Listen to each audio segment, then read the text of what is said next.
Hello friends, welcome to the study Sudeep YouTube channel. ನೀವೇನಾದರೂ ನಮ್ಮ ಚಾನಲ್ಗೆ ಹೊಸರಾದರೆ ಸಬ್ಸ್ಕ್ರೈಬ್ ಮಾಡಿ, ಲೈಕ್ ಮಾಡಿ, ಶೇರ್ ಮಾಡಿ. ಅದೇ ರೀತಿಯಾಗಿ ಪಕ್ಕದಲ್ಲಿರೋ ಬೆಲ್ಲೈಕನನ್ನು ಬಡಿರಿ. ನಾವು ಅಪ್ಲೋಡ್ ಮಾಡೋ ವಿಡಿಯೋವನ್ನು ನೀವು ನೋಟಿಫಿಕೇಷನ್ ಮುಖಾಂತರ ಬೇಗನೆ ನೋಡಿಕೊಳ್ಳಿ ಫ್ರೆಂಡ್ಸ್. ಇವತ್ತಿನ ಈ ವಿಡಿಯೋದಲ್ಲಿ ನಾವು ಏಪ್ರಿಲ್ ತಿಂಗಳ 19 ಮತ್ತು 20ರ ಕರೆಂಟ್ ಅಫೇರ್ಸ್ ಬಗ್ಗೆ ಮಾಹಿತಿಯನ್ನು ನೋಡೋಣ. ಮೊದಲನೇ ಪ್ರಶ್ನೆ ಬಂದ್ಬಿಟ್ಟು, ಭಾರತೀಯ ನೌಕಾಪಡೆಯ ಮುಂದಿನ ಮುಖ್ಯಸ್ಥರಾಗಿ ಆಯ್ಕೆಗೊಂಡವರು ಯಾರು? ಇದಕ್ಕೆ ಸರಿಯಾದ ಉತ್ತರ ದಿನೇಶ್ ಕೆ ತ್ರಿಪಾಠಿ ಸರಿಯಾದ ಉತ್ತರವಾಗಿದೆ. ನ್ಯೂಸ್ ನೋಡುವುದಾದರೆ ಭಾರತೀಯ ಮುಖ್ಯಸ್ಥರಾಗಿ ದಿನೇಶ್ ಕೆ ತ್ರಿಪಾಠಿ ಆಯ್ಕೆಯಾಗಿದ್ದಾರೆ. ಭಾರತೀಯ ನೌಕಾಪಡೆಯ ಮುಂದಿನ ಮುಖ್ಯಸ್ಥರಾಗಿ vice admiral Dinesh K Tripathi ಅವರು ನೇಮಕ ಮಾಡಲಾಗಿದೆ. ಅವರನ್ನು ಪ್ರಸ್ತುತ ನೌಕಾಪಡೆ ಮುಖ್ಯಸ್ಥರಾಗಿರುವ ಅಡ್ಮಿರಲ್ ಆರ್ ಹರಿಕುಮಾರ್ ಅವರು ಸೇವೆಯಿಂದ ನಿವೃತ್ತರಾದ ನಂತರ ದಿನೇಶ್ ಕೆ ತ್ರಿಪಾಠಿ ಅವರನ್ನು ಏಪ್ರಿಲ್ 30ರಂದು ಅಧಿಕಾರ ವಹಿಸಿಕೊಳ್ಳಲಿದ್ದಾರೆ. ಯಾರು? ದಿನೇಶ್ ಕೆ ತ್ರಿಪಾಠಿ ಅವರು ಅಡ್ಮಿರಲ್ ಆಗಿ ಆಯ್ಕೆಗೊಳ್ಳಲಾಗಿದ್ದಾರೆ.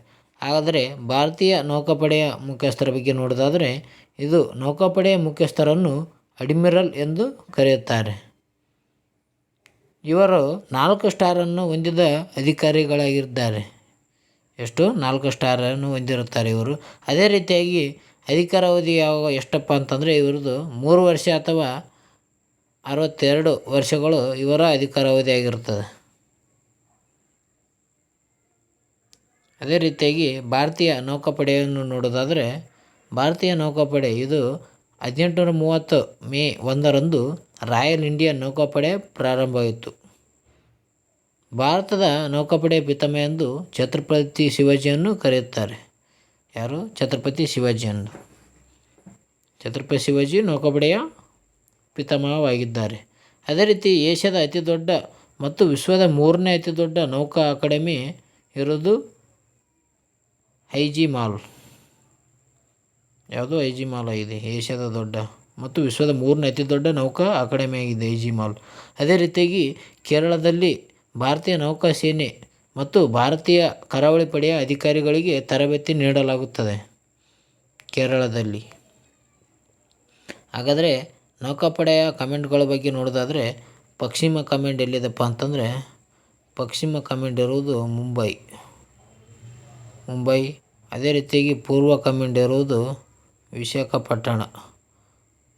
ಅದೇ ರೀತಿ ದಕ್ಷಿಣ ಕಮಾಂಡ್ ಇರೋದು ಕೊಚ್ಚಿ.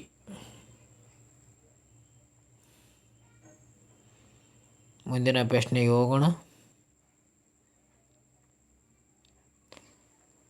NSG ಯಾವಾಗ ಸ್ಥಾಪನೆ ಆಯಿತು? NSG ಸ್ಥಾಪನೆಯಾಗಿದ್ದು ಇದಕ್ಕೆ ಸರಿಯಾದ ಉತ್ತರ ಆಪ್ಷನ್ ಸಿ 1984ರಲ್ಲಿ NSG ಸ್ಥಾಪನೆಯಾಯಿತು. ನ್ಯೂಸ್ ನೋಡೋದಾದರೆ, NSG ಮುಖ್ಯಸ್ಥರಾಗಿ ನಳಿನ್ ಪ್ರಭಾತ್ ನೇಮಕಗೊಂಡಿದ್ದಾರೆ. ದೇಶದ ಭದ್ರತೆ ನಿಗ್ರಹ ಸಂಸ್ಥೆಯಾಗಿರುವ ರಾಷ್ಟ್ರೀಯ ಭದ್ರತಾ ಪಡೆ NSG ನ್ಯಾಷನಲ್ ಸೆಕ್ಯೂರಿಟಿ ಗಾರ್ಡ್ ಮುಖ್ಯಸ್ಥರಾಗಿ ಹಿರಿಯ IPS ಅಧಿಕಾರಿ ನಳಿನ್ ಪ್ರಭಾತ್ ಅವರನ್ನು ನೇಮಕ ಮಾಡಲಾಗಿದೆ.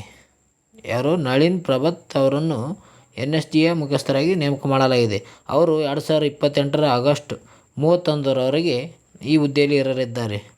ಅದೇ ರೀತಿಯಾಗಿ ಗುಪ್ತಚರ ದಳದ ವಿಶೇಷ ನಿರ್ದೇಶಕಿಯಾಗಿ ಹಿರಿಯ IPS ಅಧಿಕಾರಿ ಸಪ್ನಾ ತ್ರಿವಾರಿ ಅವರನ್ನು ನೇಮಕ ಮಾಡಲಾಗಿದೆ.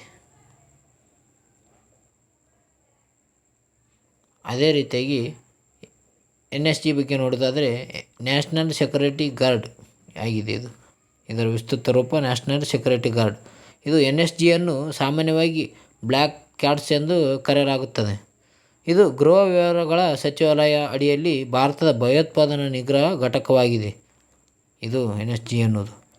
ಇದನ್ನು ಭಯೋತ್ಪಾದಕ ಚಟುವಟಿಕೆಗಳನ್ನು ಎದುರಿಸಲು ಮತ್ತು ಆಂತರಿಕ ಆಚರಣೆಗಳನ್ನು ರಾಜ್ಯಗಳನ್ನು ರಕ್ಷಿಸಲು ಆಪರೇಷನ್ ಬ್ಲೂ ಸ್ಟಾರ್ ನಂತರ 1984 ಅಕ್ಟೋಬರ್ 16ರಂದು ಸ್ಥಾಪಿಸಲಾಗಿದೆ. ಯಾವಾಗ? 1984 ಅಕ್ಟೋಬರ್ 16ರಂದು NSGಯನ್ನು ಸ್ಥಾಪಿಸಲಾಗಿದೆ. ಅದೇ ರೀತಿಯಾಗಿ ಇದು ಭಾರತದ 7 ಕೇಂದ್ರೀಯ ಸಶಸ್ತ್ರ ಪೊಲೀಸ್ ಪಡೆಗಳಲ್ಲಿ ಒಂದಾಗಿದೆ ಇದು NSG ಕೂಡ. ಮುಂದಿನ ಪ್ರಶ್ನೆಯನ್ನು ನೋಡೋಣ. ಮುಂದಿನ ಪ್ರಶ್ನೆ, ಬ್ರಹ್ಮೋಸ್ ಕ್ಷಿಪಣಿಯನ್ನು ಭಾರತದಿಂದ ಆಮದು ಮಾಡಿಕೊಂಡಿರುವ ದೇಶ ಯಾವುದು? ಇದಕ್ಕೆ ಸರಿಯಾದ ಉತ್ತರ ಆಪ್ಷನ್ಸ್ ಡಿ, ಫಿಲಿಪೈನ್ಸ್. ನ್ಯೂಸ್ ನೋಡೋದಾದರೆ, ಭಾರತ ಹಾಗೂ ಫಿಲಿಪೈನ್ಸ್ ನಡುವೆ ನಡೆದಿದ್ದ ಒಪ್ಪಂದದಂತೆ ಬ್ರಹ್ಮೋಸ್ ಸೂಪರ್ಸಾನಿಕ್ ಕ್ರೂಸ್ ಕ್ಷಿಪಣಿಯನ್ನು ಫಿಲಿಪೈನ್ಸ್ಗೆ ರಫ್ತು ಮಾಡಲಾಗಿದೆ. ಜನವರಿ 2022ರಲ್ಲಿ ಎರಡು ದೇಶಗಳ ಸುಮಾರು 3,130 ಕೋಟಿ ರೂಪಾಯಿ ಅಥವಾ $374.96 ಮಿಲಿಯನ್ ಒಪ್ಪಂದಕ್ಕೆ ಸಹಿ ಹಾಕಿದ್ದವು.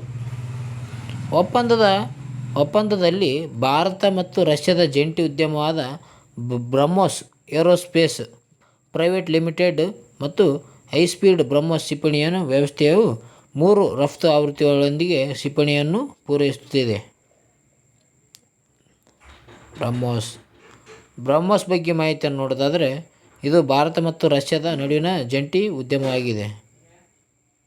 ಮಧ್ಯಮ ಶ್ರೇಣಿಯ ರಾಮ್ಜೆಟ್ ಸೂಪರ್ಸಾನಿಕ್ ಕ್ರೂಸ್ ಕ್ಷಿಪಣಿಯಾಗಿದೆ. ಇದು ಬ್ರಹ್ಮೋಸ್ ಎಂಬ ಹೆಸರು ಭಾರತದ ಬ್ರಹ್ಮೋಸ್ ಮತ್ತು ರಷ್ಯಾ ಮಾಸ್ಕೋ ಎರಡು ದೇಶಗಳ ನಡುವಿನ ಹೆಸರುಗಳಿಂದ ರೂಪುಗೊಂಡಿದೆ. ಇದು ಶಬ್ದದ ಮೆಗಾಕ್ಕಿಂತ 3 ಪಟ್ಟು ಹೆಚ್ಚಿನ ವೇಗದಲ್ಲಿ ಚಲಿಸುತ್ತದೆ. 2024 ಸಾಲಿನ ಲತಾ ದೀನಾನಾಥ್ ಮಂಗೇಶ್ವರ್ ಪ್ರಶಸ್ತಿ ಯಾರಿಗೆ ನೀಡಲಾಗಿದೆ? ಇದಕ್ಕೆ ಸರಿಯಾದ ಉತ್ತರ ಆಪ್ಷನ್ಸ್ ಬಿ, ಅಮಿತಾಬ್ ಬಚ್ಚನ್. ಬಾಲಿವುಡ್ನ ಬಿಗ್ ಬಿ ಅಮಿತಾಬ್ ಬಚ್ಚನ್ ಅವರಿಗೆ 2024 ಸಾಲಿನ ಲತಾ ದೀನಾನಾಥ್ ಮಂಗೇಶ್ವರ್ ಪ್ರಶಸ್ತಿಯನ್ನು ಒಲಿದು ಬಂದಿದೆ. ಏಪ್ರಿಲ್ 24ರಂದು ಅವರಿಗೆ ಈ ಪ್ರಶಸ್ತಿ ಪ್ರದಾನ ಮಾಡಿ ಗೌರವಿಸಲಾಗುತ್ತದೆ. ಖ್ಯಾತ ಗಾಯಕಿ ಲತಾ ಮಂಗೇಶ್ವರ್ ನಿಧನರಾದ 2022ರ ಫೆಬ್ರವರಿ 6ರಂದು ಮಂಗೇಶ್ವರ್ ಕುಟುಂಬ ಮತ್ತು ಟ್ರಸ್ಟ್ ಜಂಟಿಯಾಗಿ ಈ ಪ್ರಶಸ್ತಿ ಸ್ಥಾಪಿಸಿದೆ. 2022ರಲ್ಲಿ ಪ್ರಧಾನಿ ನರೇಂದ್ರ ಮೋದಿ ಅವರಿಗೆ ನೀಡಲಾಗಿದೆ. ಅದೇ ರೀತಿ 2023ರಲ್ಲಿ ಲತಾ ಮಂಗೇಶ್ವರ್ ಸಹೋದರಿಯಾಗಿರುವ ಆಶಾ ಭೋಸ್ಲೆ ಅವರಿಗೆ ಈ ಪ್ರಶಸ್ತಿ ನೀಡಲಾಗಿದೆ. ಯಾವಾಗ 2022ರಲ್ಲಿ ಪ್ರಧಾನಿ ಮೋದಿಗೆ ನೀಡಲಾಗಿದೆ. 2023ರಲ್ಲಿ ಲತಾ ಮಂಗೇಶ್ವರ್ ಸಹೋದರಿಯಾಗಿರುವ ಆಶಾ ಭೋಸ್ಲೆಗೆ ನೀಡಲಾಗಿದೆ. 2024ನೇದು ಅಮಿತಾಬ್ ಬಚ್ಚನ್ಗೆ ನೀಡಲಾಗಿದೆ.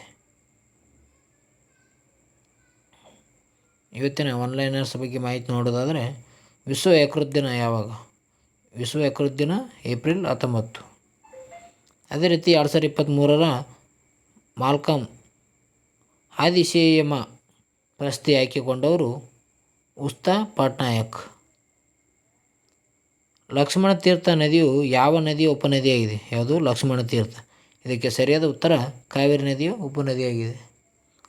ವಿಶ್ವ ಪರಂಪರೆಯ ದಿನ ಯಾವಾಗ ಆಚರಿಸ್ತಾರೆ? ವಿಶ್ವ ಪರಂಪರೆ ದಿನ ಆಚರಿಸುವುದು ಏಪ್ರಿಲ್ 18ರಂದು.